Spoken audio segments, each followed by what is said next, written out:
May mga nakatakdang panahon ang buhay. Merong dapat mangyari sa nakatakdang panahon na yon. Kaya dapat pagplanuhan ang buhay. Kasi pag hindi pinlano, maraming magagandang dapat mangyari ang hindi mangyayari. At matatapos na lang yung deadline ng buhay natin, merong mga nasayang na pagkakataon. Pag-aaral natin ngayon, plan to succeed. According to Proverbs chapter 16. Dear God, we thank you that you have a plan for us. But because you have given us free will, we have to plan with you. And we have to make our plans in accordance with yours. Turuan mo kami, Lord, na pahalagahan ang pagpaplano sa buhay. Lalong maunawa namin kung paano makapagplano sa makadiyos na paraan. At ngayon, patawarin niyo po kami sa aming mga kasalanan at alisin niyo lahat ng mga sagabal na pwedeng umadlang na para maunawa namin kayo ng lubos. Speak to us in a simple way. But continue, Lord, to enable us to know your will for our lives and continue to enable us, O Lord, to plan correctly so that we may benefit from the life that you have given us. Lord, be our speaker. Speak powerfully, mightily, glorify your name, heal us, empower us, open our eyes. In the name of Jesus, your Son, our Lord, we pray with thanksgiving. How to plan to succeed. Proverbs 16, we'll be reading from the Contemporary English Version. Verse 1, we humans make plans, but the Lord has the final word. So unang-una, sinabi, may plano tayo dapat. Tayo ang gumagawa ng plano. The assumption is we make plans. We should have a plan. Hindi kung ano na lang mangyari, kung ano na lamang ang kahinat na isang araw, na isang linggo, na isang buwan, na isang taon, and before you know it, ng isang lifetime. Sabi nga nila, those who fail to plan actually plan to fail. Yung walang plano, actually may plano. May plano silang mabigo. So may plano dapat for the month, for the year, for 10 years. Ang mga estudyante may plano para sa isang semestre. Then you plan for a career. What's your plan for your family? Anong plano para sa sarili? At may plano na ba tayo para sa retirement? Kaya marami mga pangangailangan ang biglang dumarating nang hindi natin matugunan, walang kaplano-plano. So ano ang plano nyo para sa inyong buhay? Kung hahati-hatiin ang natitira pang panahon ng ating buhay into 5 or 10-year segments, ano-ano ang gusto nyo mangyari? Siyempre, hindi naman lahat ng plano natin yun ang mangyayari. Pero may plano ka, meron kang sinusunod na direksyon, meron kang goal which you cut down into achievable objectives, and then to-dos and not to-dos, hanggang nabubuo yung panahon, nakikita mo, nabubuo rin yung plano. Proverbs 16:20, if you know what you're doing, you will prosper. So how do we plan? First of all, know. Be knowledgeable. Bawat alam ng ating isip ay parang isang kasangkapan, isang tool na nagpapadali ng trabaho. Nagbubukas ng pinto, parang susi. Nag-aakyat sa isang mataas, parang elevator. Nagbibigay ng liwanag sa madilim. So know the facts of your life. Know your strengths. Know your weaknesses. And very importantly, know what you want. Ano ba talaga ang gusto mo sa buhay? Lagi marami nagtatanong sa akin, ano po ba ang mahalagang qualities ng isang lalaki o babae para i-consider ko na maging asawa? And I always answer the same way, what can you not live without? Yung talagang hindi ka mabubuhay pag wala yun sa partner mo, dapat makita mo sa kanya. And then dapat alam mo rin what you can live without. Gusto mo lang, but you can live without. So don't have a partner that doesn't have what you cannot live without. Kaya dapat alam mo talaga kung ano yung gusto mo. Marami kahit sa pag-aasawa, hindi napapatama ang pagpili o ang pagpapakasal kasi hindi naman nila alam kung anong gusto nila sa buhay eh. Na-in love lang sila dahil makapalang kilay. Dahil maganda ang boses. Dahil text ng text. Dahil thoughtful. Pero mamaya naghihiwalay, nagkakagalit, o impyerno ang buhay together. O kung hindi man impyerno, boring, pinagtsatsagaan na lang, total mamamatay din tayo pagdating ng araw, tapusin na lang to. Ganun lang ba yun? Minsan ka lang mabuhay. So what do you want? Do you want halimbawa to have material success? Then huwag ka mai-inlove sa taong walang ambisyon kahit gaano kakapal ang kilay. What do you want? Do you want yung mga matatamis na mga sandali araw-araw? So pwede ng tamad, basta thoughtful, di ba? So what do you want? It must be clear. At dahil tayo nilikha ng Diyos na unique, meron tayo talagang kanya-kanyang gusto at kanya-kanyang ayaw. So don't have anybody na meron nung talagang hindi mo pwedeng pagtyagaan na may ugaling ganun. Kahit marami pa siyang qualities na maganda pero hindi mo pwedeng pagtyagaan yung ganito niyang quality, then have someone else. Or don't have anybody at all. Importante na nasasabi natin yun. No. Very importantly, know yourself. At kung may papakasalan ka o magiging business partner, matagal na pagsasama yan, know the other person. Hindi yung parang suntok sa buwan. Kailangan may facts. And over and above knowledge, be discerning. Hindi lahat ng bagay nalalaman, pero yung mahalaga, nararamdaman. Kailan may pakiramdam ka. Ito bang gagawin kong negosyo? Kahit sa alam ko maganda, pero ano ba yung nararamdaman ko? Ano ba yung kutob ko? Spiritual beings tayo. Nilikha tayo sa image ng Diyos. Meron tayong espiritu. Kaya meron tayong ibang dimension ng pagsukat sa mga bagay. Hindi lang yung knowledge by facts. But what does your spirit tell you? Ano yung iniisip mo na tapos baligtad yung nararamdaman mo? Napakarami mga tao, pagka napatunayan na nila ang isang mali, tsaka nila sasabihin, sabi ko na nga ba may nakukutuban na nga ba ako dito sa taong to may nararamdaman na nga ba ako? Pero hindi nila in-operationalize. Ang in-operationalize nila yung what they know, or what they see, or what they hear. So be discerning. Proverbs 16:25, sometimes what seems right is really a road to death. Kaya lang halos patay ka na o naghihingalo ka na bago malaman mong mali yung daan na yon. Kaya hindi lang dapat alam, pinapaandar din yung espiritu, yung discernment.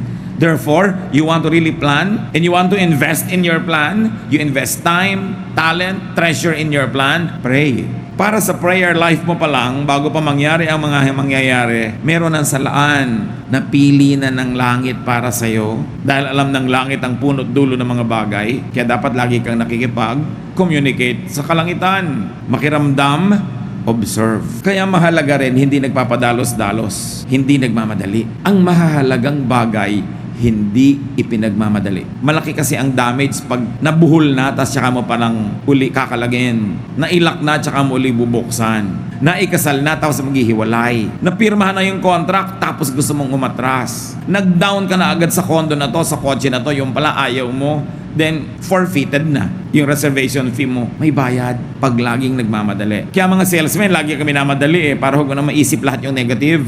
The Lord never hurries us up, especially if it's about an important direction in life that we have to take. How else do you plan to succeed? Get God's approval for your plan. Kailangan approve ng Diyos. Kailangan kakampay mo ang Diyos sa lahat ng project ng buhay mo, lalo sa malalaki. Check your motives against God's teachings. Anong bang motibo ko? Ano ba ang tayo ng motibo ko doon sa katuroan ng Diyos? You've got to check your motives against God's teachings. Proverbs 16:2, we may think we know what is right, but the Lord is the judge of our motives. So again, check your motives against God's teachings. Know God's word. Because how can you check if you don't have a standard by which you will check? So alam mo ang salita ng Diyos, sa ulado mo hanggat maaari, para may pumapasok pa lang na isipin, alam mo na agad ay hindi ganyan ang gusto ng Diyos. Iba ang sinasabi ng Word of God. Psalm 119:11, I have hidden your word in my heart that I might not sin against you. Itinago ko na sa puso ko para pag may papasok sa puso ko, ay may tao na pala, may uupo pa lang doon sa upuan, may nakaupo na, yung salita ng Diyos. So kung hindi niya aaproban, hindi niya aalukin, hindi niya tatanggapin, hindi na pwedeng pumasok. Kasi may tao na, may laman na. Dapat na uuna yung salita ng Diyos. Kasi kumisan, pag nauna yung iba, lalo yung hindi yung kagustuhan ng Diyos, kahit dumating yung salita ng Diyos, nag-aalangan ka kung susundin mo. Meron pa nga tahasang hindi na susunod. Kasi may nauna na. Kaya dapat inuunahan. At yan ang halaga ng pagpapaaral sa mga bata sa Christian schools. Nauna na sa utak nila, nauna na sa puso nila yung Word of God. Pag darating yung mga temptations sa buhay nila later on, they will not be perfect. They will fall every now and then. Pero hindi kasing grabe at kasing haba at kasing tagal ng mga fall nang hindi nauna yung salita ng Diyos sa isip nila. Magkamali man, mahihimas-masan din. Madapa man, bumabangon din. Yun ang pinagkaiba. Kaya mahalaga na uuna yung salita ng Diyos. Kaya sa plano natin sa buhay, uunahin natin. Ang unang plano ko, mamuhay ng makadiyos na paraan. Pag nauna na yon, may darating ay mga ibang offer ang buhay sa'yo, hindi makadiyos pero tantalizing, attractive, marereject mo na kasi may nauna na. Iba yung una. Kahit sa pila, iba yung nasa una, di ba? Talagang malaki yung hold mo dyan. So be wise. Apply wisdom in your planning. Iba ang knowledge, iba ang wisdom. Yung wisdom, hindi nakukuha sa information yan. Hindi yan nakukuha sa alam ng mga facts. Ang tanging nagbibigay ng wisdom ay panahon, karanasan. Kaya mahalaga na hindi ka lang knowledgeable, you're also wise. At dyan, nagiging importante yung mga may karanasan at may edad na sa buhay na pag-uusapan natin maya-maya. Proverbs 16:16, it's much better to be wise and sensible than to be rich. Bakit kaya pinagsama yung wisdom and good sense, tapos versus rich. Of course, hindi naman kontra ang Bible sa maging rich tayo. But this is when wanting to be rich is not the wise choice at the moment. Merong at the moment. Kasi kung minsan, wanting to be rich is the right choice at that time. Paano mo malalaman ngayon that it's not wise to want to be rich? When pursuing wealth will destroy your relationship with God. Then it's not wise.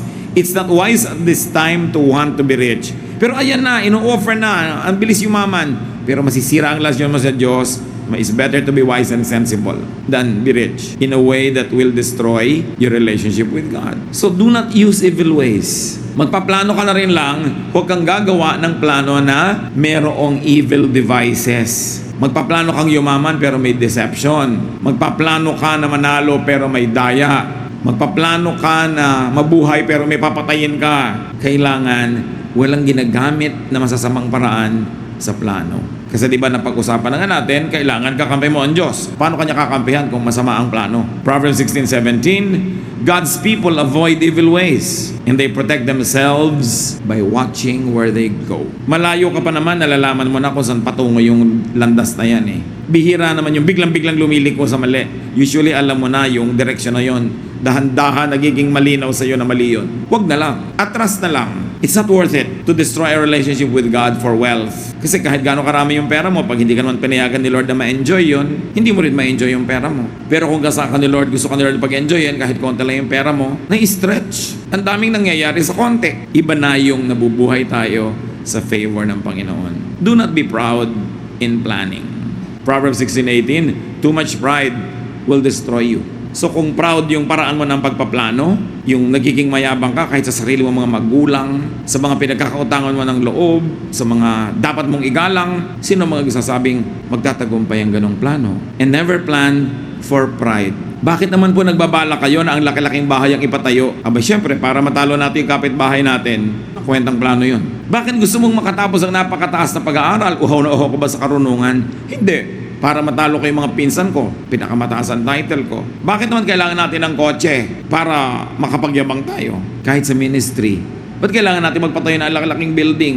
Para kung pagyabangan pala yung iba, para patunayan mong ikaw yung pinakamahusay, walang kwenta yung ganung plano. Hindi ibig sabihin na pag gusto mo ng malaking bahay, o kotse, o education, o magandang church building, masama yung plano mo. Ang sinasabi natin, yung laman ng kalooban mo, yun ang alam ng Diyos. Kasi sa labas mukhang maganda yung plano, pero yung pala yung loob bulok, may ibang hidden agenda, kaya doon naman tumitingin ng Lord sa puso. Kaya dapat tinetest mo sarili mo against God's word and against your own conscience. Ito bang pinagsasasabi ko ay totoo? Ito ba ay tama? Gusto ko ba talaga na maging excellent only because I like to serve God excellently?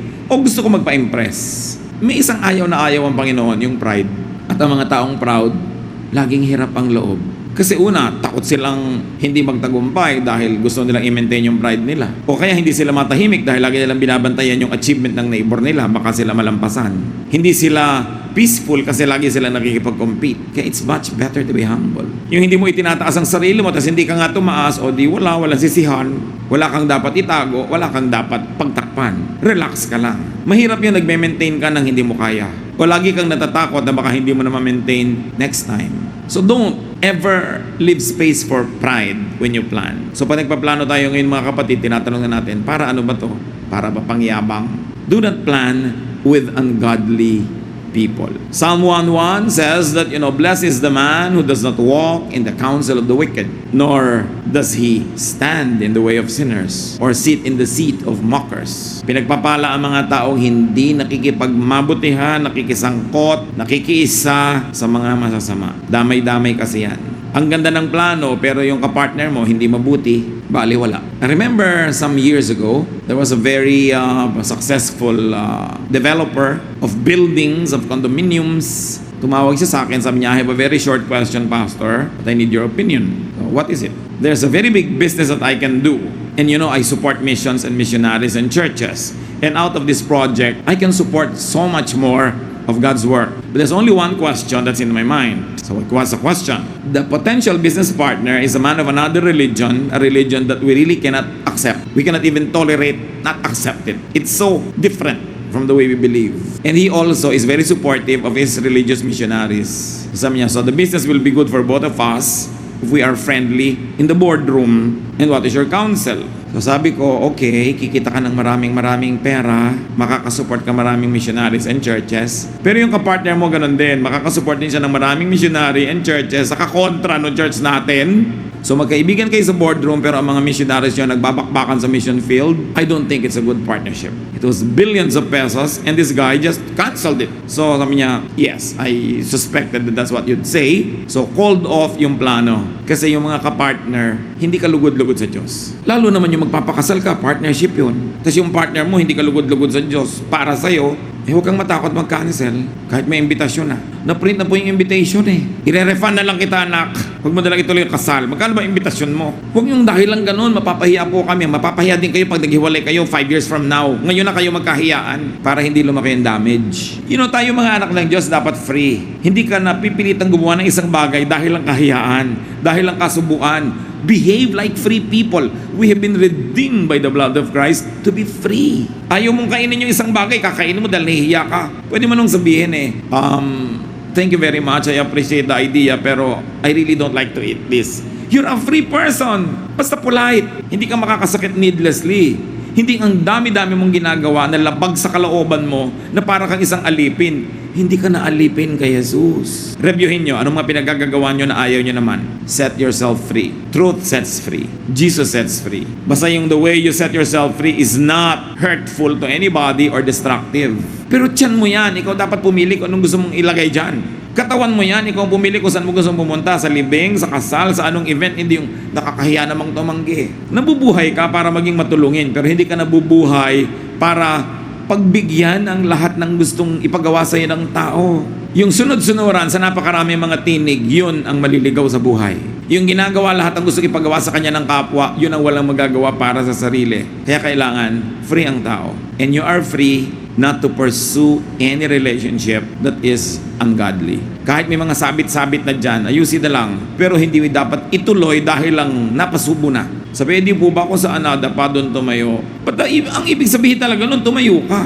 At yung pinagkadapaan mo, iwan mo para ka makatayo. Whatever it is in your life. I feel so strongly inside of me, mga kapatid, na may kinakausap ang Panginoon sa message na to. Dito mismo sa hall na to. Be free. Hindi kailangang ituloy ang pakikipag-partner sa hindi dapat, sa hindi karapat-dapat at sa hindi marapat. Proverbs 16:29, don't trust violent people. They will mislead you to do the wrong thing. Hindi basta-basta nagtitiwala. At kung nagtiwala ka man, nakakita ka ng dahilan para bawiin ang tiwala na yon, bawiin mo. Hindi ka kailangang mapasubo. At tulad ng binagin natin kanina mga kapatid sa pagpaplano, listen to and get wise advice. We have said, and let me repeat it, wisdom is not knowledge. Wisdom is not information. Wisdom is time, experience, age, filtered by wise and prudent remembrance. Kailangan natututo tayo sa bawat pagkakamali. Kayong ang daming mali, yun ang may potential na maging napakatalino. Liban na lang kung paulit-ulit yung mali. Tulad yan, merong isang aeroplano na nagkaroon ng miscalculation sa pagland sa airport, nasa mga dyaryo. Nakabalandra ang aeroplano nila, 3 araw doon. May nagtanong sa akin kanina, kung kayo ang presidente ng kumpanyang ito, will you fire that pilot? Will you fire the pilot? Sabi ko, well, dalawa pwede mong gawin, fire or not to fire. If you fire the pilot, maybe it's good for your company, but maybe it's also bad. Kasi gaano ba naman karaming pilot ang nakakapaglanding ng mali at nabuhay? Therefore, may karanasan na ang pilot na ito sa pagkakatuto na hindi nararanasan ng iba. At kung matututo siya sa karanasan na to, this will be the best pilot ever. Kasi naranasan na niya yung mistake if he learns from such mistakes. So siguro, re-reviewin ko yan. Ang pagkakamali ba niya was deliberate, no? Na pagsuway sa standard procedures of landing. Kung sinadya, tinigasan ng ulo na pagsuway doon sa standard procedure, then maybe I'll fire him. But if it's an honest human error, the more error you commit, the less error you will commit again. Dapat kasi kino-cross out mo na yung error na yun. Alam mo na yun. Alam mo na yun. Alam mo na yun. Kung ganun yung tao, asset siya. Tulad din ng isang tao, ang laki ng pagkakamali niya sa isang company that cost them millions in sales. na ipinatawag siya ng president, inunahan na niya yung president, dala-dala na niya yung resignation letter niya. Kasi ang laki nang nawala sa kumpanya. Inunahan niya talaga. Sabi ng president, bakit ka nagre-resign? Kasi po ang laki ng mistake ko. Kaya nga kita pinatawag, ipopromote kita eh. After millions na nalugi sa company dahil sa mistake ko, ipopromote ako. Yes, because among all my employees, ikaw ang pinakamahalang matrikula para matuto. Bakit kita tatanggalin? Eh, laki ng investment ko sa'yo. Siguro naman, di mo na ulitin yung mali na yun. Naku, hindi na talaga. Tumani mo na sa isip ko. Yun, kaya ipopromote na kita. Alam mo na eh. Pero iba naman yung sa 7 nobyo, nakakapitong anak na kayo ng iba-iba. Hindi na yun ganun. Parang paulit-ulit na lang. Wala ka nang, ma'am, may dumaan na naman komendat, in love ka na naman. Dapat natututo ka. So alam niyo yung nagkakamali, valuable na person yun. But depende kung aanin niya yung pagkakamali niya. Hindi nyo agad tinatanggal, inaalis yung nagkakamali. Kung matalino yung nagkakamali, asset na yan. So listen to wisdom. Proverbs 16:31, gray hair is a glorious crown worn by those who have lived right. Liba na lang nagpaday. Sabi, alam niyo yung mga matatanda, meron talaga yung silbi. Kahit hindi yan marunong magbukas ng TV, kahit hindi yan marunong mag-text, kahit hindi makapag-Facebook, although marami na rin nagpa-Facebook, may alam yan na hindi nyo alam. Na hindi nyo malalaman hanggang di kayo tumatanda. Kaya dapat nakikinig. Iba ang karanasan.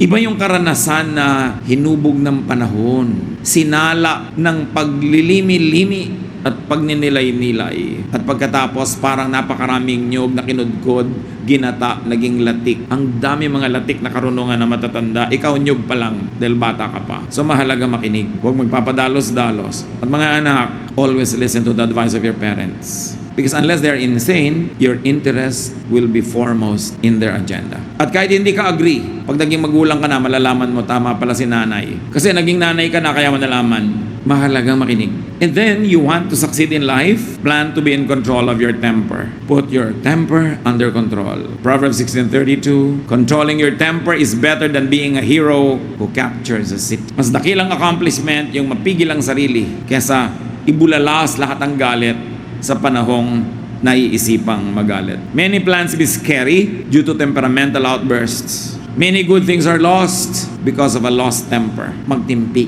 Yung taong gustong makaani, nagtitimpi. Ang aso pag tinapakan nangangagat, ang ahas pag nagulat, tumutuklaw. Ang taong makadiyos, nagtitimpi. Dahil wawasakin ng isang mong maling arte ang lahat ng ipinupundar mo sa buhay.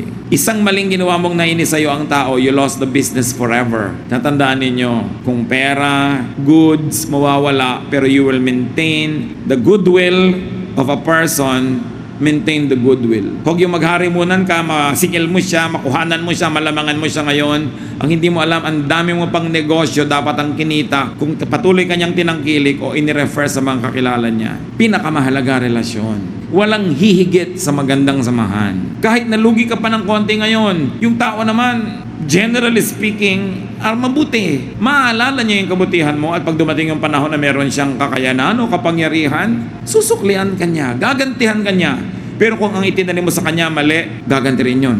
Pero ang bigat ng ganti. Yun yung mga sinasabi ng mga matatanda no, na naghangad ng kagitna, isang salop ang nawala. Bagamat wala na nagsasalop ng bigas ngayon, pero yung ibig sabihin, gusto lang nila kalahati, pero ang nawala isang buo. Nagharimunan, gusto makalamang, gusto makasigurado, gusto makakabig, nakakabig ng konti, but their ignorance does not even make them realize what they have lost. Kasi ang itinatanim, inaani. Sino sa mga tao nakadil ninyo sa negosyo, sa buhay, ang nalamangan nyo? Yung at this point, this very minute, lamang kayo. Hindi nyo na i-deliver ang binayaran niya o kalahati lang din-deliver nyo. Akala nyo, okay na, tapos na, limot na. Hindi nyo nalilimutan nung taong na-offend. Inutangan nyo, hindi nyo na binayaran. Akala nyo, nagkalimutan na. Hindi nakakalimot ang nagpautang. At kung makalimot man siya, hindi nakakalimot ang Diyos. Meron kayong sinaktan nun, hindi kayo nagsorry, akala nyo wala na. Hanggang ngayon, patuloy kayong sinisingil ng espiritu nung naganap, kahit hindi kayo singilin nung taong na-offend. Dahil kung anong itinanim, siyang aanihin. So plano, magplano ng mabuti. Maganda yung goal, maganda yung method, maganda yung pamamaraan, maganda yung technique. How can you go wrong pag gano'n ang pagpaplano sa buhay? Nakikinig sa payo, nananalangin, hindi nagmamadali, at ginagawa ang lahat ng kaya. Do what you must. Yan ang pinagkaiba ng panaginip sa plano. Anong pangarap mo? What is your dream in life? Madali mag-dream, but you must have a plan. Iba ang dream, iba ang plan. Yung dream, nangangailangan nyo na makatulog ka para maganap yon. Yung plano, ginagawa mo habang gising ka. Habang gising ang ulirat mo, ang diwa mo, ang katawan mo, ginagawa mo yon. Execute your plan. Matapos mong manalangin, humingi ng payo, alamin ang dapat alamin, nagpasya ka na, do it. Do not fear. Ecclesiastes 11:4, if you worry about the weather and don't plant seeds, you won't harvest a crop. Pagka ayaw mo magtanim dahil baka umulan, baka magtag-araw, baka magtag-init, baka magtag-tuyot, hindi ka na makakapagtanim ever. Hindi ka na aani. Ayaw mo na mamuhunan dahil ayaw mong malugi. Nagplano ka, ginawa mo na yung study mo, tinignan mo na kung bagay sa karakter mo, tinignan mo kung sino yung mga ka-business deal mo, ka-partner mo, ginawa mo na lahat ng research, hindi mamuhunan ka na, huwag ka mabuhay sa takot. Kasi sabi ni Lord, do not fear. Gumagawa ka ng mabuti. Mabuti ang magiging bunga niyan. Hindi man agad-agad, hindi man instantly, pero hindi naman pwedeng manalo yung masama sa mabuti. So take studied risks. Life is full of risk-taking. Laging merong posibilidad na masaktan, matalo. Yung iba, pag-fall in love na po kaya ako kasi baka ako masaktan. Ay, hindi ka pa nag-fall in love kasi pag fall in love ka na, hindi ka na nagpapasya. It just happens. Pag sobra kang wise, walang mangyayari sa buhay mo. Kailangan, marunong ka ring sumabay sa ihip ng hangin. Marunong ka ring sumabay sa anod ng tubig. Hindi yung lagi kang lumalaban doon. Ecclesiastes 11:6, plant your seed in the morning and keep working in the field until dark. So, sa umaga pa lang, magtanim ka na. Huwag na sa gabi. Para may iba ka pa magawa. Kasi hindi mo naman alam kung alin doon na magkiklik. So habang may oras, gawin. And then after you have done everything, accept God's will.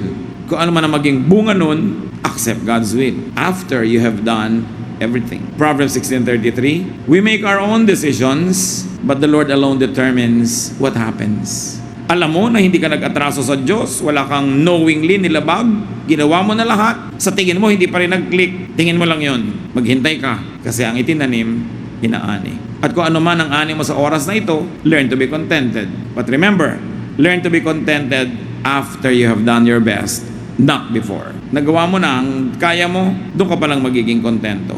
So plan as you are gifted by God. Dapat ibinabagay mo sa mga ibinigay na kakayahan sa iyo ng Diyos ang plano mo. Know your limits. Respect your limits. And then cultivate your potentials. May mga limits talaga eh. So halimbawa talagang isinilang ka at tumanda ka na 4'6" yung height mo, siguro dapat tanggalin mo na yung plano maging Miss Philippines. You know your limits. Diba? Baka maging pwede kang Miss something else. Pero yung kasing contest na yun, may standard yun na hindi yun ang abot ng limit mo. May kanya-kanyang limit ang tao. Alam nyo kung bakit may limits? Para dumali ang pagpili mo kung anong paplanuin mo sa buhay. Titingnan mo lang yung limits mo. Bagamat hindi lahat ng limits, hinahayaan mong ilimit ka niyan forever. May mga limits na nalalampasan naman pala pag nagsikap ka eh. Like yung alam, napapatalino mo naman ang sarili mo kung talagang practice ka ng practice. Pero meron talagang limit na alam mong limitation ko to. Therefore, dumali na ang pagplano ko kasi hindi ko na ipaplano yan, iba na lang. Para sa kabutihan mo rin yun, para hindi ka na malito. So, alam natin yun na ang Diyos ang nakababatid ng lahat. So, do not plan to be someone else. Plan to be yourself. Don't plan to imitate someone na dapat sa ganitong edad, makopya ko na yung accomplishment ng tito ko. Dapat sa ganong edad, magkopya ko na yung ganon. No, don't do that. You will be oppressed. Kawawa yung mga tao na ang plano ay kopyahin yung kapwa. Sila nangyari lang, likas sila kasing ganun. Ikaw naman trying hard talaga. Lumalangoy kalaban sa alon. Tumatakbo kalaban sa hangin. You are defying gravity para maging isang ibon. Eh yung ibon talaga siya. Madali sa kanyang lumipad. Eh di palaka ka, di tumalon ka. Mahirap din naman sa ibong tumalon. So may kanya-kanya. Gano'n sa ating karami ngayon ngayon mga kapatid. Baka hindi natin alam. May kinokopya lang pala kayo. Lumaya tayo dyan. Magkakaiba tayo. Magkakaiba ng gift ng Diyos. Magkakaiba tayo ng destination at destiny. Magkakaiba tayo ng dapat maging. Sabi nga ni Shakespeare, desiring this man's art or that man's scope, with what I most enjoy, contented least. Kahit ang galing-galing mo, pagka you covet someone else's talent or someone else's life or lifestyle, you will be miserable.